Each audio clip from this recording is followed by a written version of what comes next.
Vëmendje, kurrë nuk duhet ta teproni me pirjen e kafes. Pirja e kafes është pothuajse për shumë kënd një rutinë, qoftë në mëngjes të hershëm, qoftë gjatë ditës, qoftë edhe në mbrëmje. Kafeja ka vlera të veta dhe konsumi i saj është i nevojshëm për organizmin e njeriut. Mirëpo është e rëndësishme që të mos e teproni.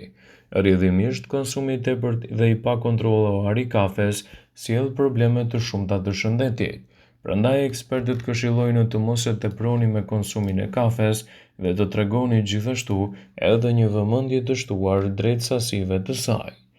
Duke treguar më shumë kujdes me pirjen e kafes dhe me oraret e saj, atëherë do ta keni më të lehtë që të merrni edhe vlerat e konsumit të kafes.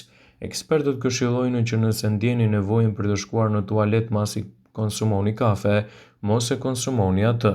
Dhe nëse keni dhimbje koke të përziera ose rënje tensionit, këto janë shenjat që duhet të hiqni dorë prej saj.